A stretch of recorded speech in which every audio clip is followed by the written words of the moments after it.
এখন ছাড়ার সম্ভাবনা 6টার দিকে ছাড়ার সম্ভাবনা আছে। স্পিল কিন্তু ছাড়ে নাই, যদিও বা স্পিল ছাড়ে এরকম কোন সমস্যা হওয়ার কথা না, কারণ স্পিল ছাড়বে মাত্র 6 ইঞ্চি। 6 ইঞ্চি ছাড়লে কোথাও কিচ্ছু হবে না, রাঙ্গুনিয়া বাসিরও কিচ্ছু হবে না, লিচু বাগান বাসিরও কিচ্ছু হবে না। আমরা যেভাবে আছি আল্লাহর রহমতে এভাবে থাকবো। আর আল্লাহ না করুক যদি ফেনীর মতো কোনো ঘটনা ঘটে তাহলে সেটা অন্য বিষয়, আর নাইলে কিন্তু 2-4 দিন 5 দিন কিন্তু কি কোনো সমস্যা হবে না। 6 ইঞ্চি স্পিলের পানি ছাড়লে কোন রকম কোনো সমস্যা হওয়ার কথাও না।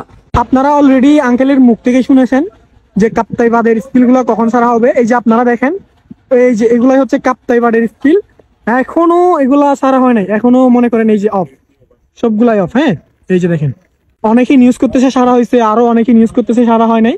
তো এটা হচ্ছে সত্য, এখনো সারা হয় নাই। আজকে 6টার দিকে সারার সম্ভাবনা একটু বেশি। কোনো টেনশন নেবেন না, আল্লাহর রহমতে সবাই যে যেখানে আছেন টেনশন ছাড়া থাকেন। হ্যাঁ, যদি কোনো টেনশনের কিচ্ছু হয় আমরা আপনাদেরকে কি ফেসবুকে আপডেট দিয়ে দিব। আর আমাদের লোকাল যারা আপনাদের রাঙ্গুনিয়া লিচু বাগানের মানুষ আছে, আমাদের সাথে সম্পর্ক আছে, ওদেরকে আমরা ফোন করে বলে দিব যে এই মুহূর্তে আপডেট গুলো চলছে, আপডেট আমরা দিয়ে দিব ওদেরকে। অতএব টেনশন ছাড়া থাকেন। আসসালামু আলাইকুম।